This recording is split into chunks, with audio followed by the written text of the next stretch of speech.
In this video, I will show you how to apply wall load. I will show you what your wall unit load should be and how you can get it. I'm Miracle Okeke Richard. Welcome to SamGoz Engineering, and in this channel, we help you develop the required skills and enhance your knowledge to elevate your engineering career. So if this is what you want, you can quickly subscribe.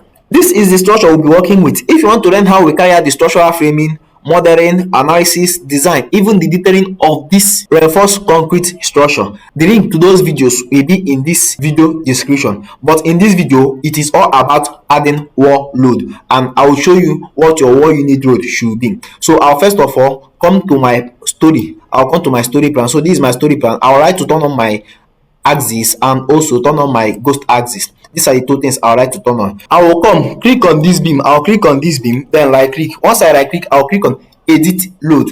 Once this dialog box appears, what we want to apply here is wall load. So this is for point load, full uniform load. So we'll come to wall load. This is what we want to apply. So we'll click on it. So this dialog box will appear. Then you come to this point.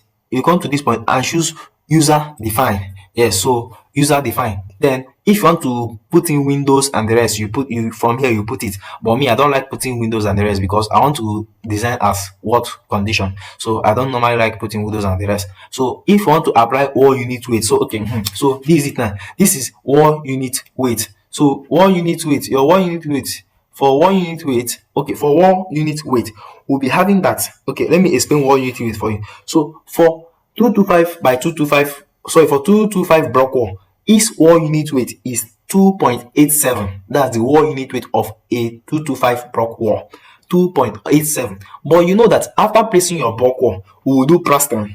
Yes, so we'll plaster both the front and the back. So the unit weight of plastering is 0.3. Of that plaster, the unit weight, that's the sand and the mortar, the unit weight is 0.3. So until you know it will be 0.3, we'll be doing front and back. So it will be 0.3 plus 0.3, so which is now 0.6. That's the unit weight of the mortar and sand for front and back of the block wall.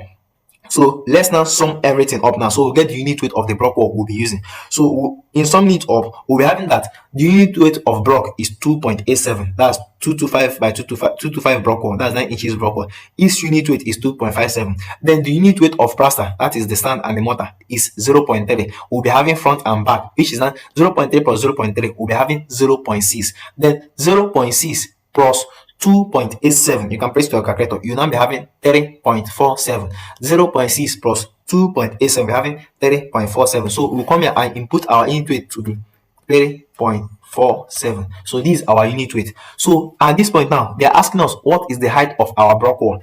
What is the height of our block wall? So the height of our block wall is 2.7 meters. 2.7 meters. That's the height of our block wall. 2.7 meters. Let me explain it to you. Sorry, is in millimeter, so it's 2,700. Since the unit is in millimeter, so it's 2,700. Let me explain it to you.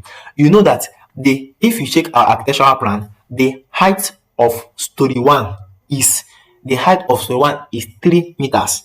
Okay, let me just click on insert and then go to the modeling and show you. So the thickness of our block, we're using the thickness of block of 225 by 225. So I'll click on 225 by 225. Don't click on insert. Just come here and click on this. You have applied it. Then I'll click on OK. So this is what I'll be having. Then I'll come over to my 3D view to see what I have done. So look at this, what I have done. So let me explain what I was explaining there. What we mean by story height. Story height means what is the distance from this slab top, this slab top to this beam top. That's what we mean by story height. From this slab top to this beam top. And two, we have it in our architectural plan to be 30 meters. That's 30,000 millimeters. Yes. So when you now do 30,000 millimeters minus this beam depth, which is 300, you'll now be getting 2,700. So that is how we got this. So I'll come over to my plan view. I would like to paste wall load in all this. So the easiest way to do it is I will just come and click on this, then click on copy load. Once you click on copy load, you click on OK. Then you come over to this point. This is your beam. You hold your shift key and then go down. Hold your shift key, go down. Then you right to select all. Alright, so it has selected all. You then right click. Once you right click, you then click on paste wall load. Look at it, paste wall load. Or you come over to this point and click on paste load. So I'll click on paste load. I'll click on this. So look at it, it has been pasted. So look at it, the wall load has been pasted in all. Then in our architectural plan, we don't have wall load here, we don't have wall load here, we don't have wall load here. But since I'm not working with architectural plan, so I will just leave this like this. Remember, as I have said before, if you want to learn the structural framing of this residential building, how we went from the structural framing, modeling, analysis, design, even part-based design, we also did the detailing of this reinforced concrete structure. The link to all those videos is in this video description. I will advise you to watch that one because that one is more educative, because this one will just show you how to insert wall load only.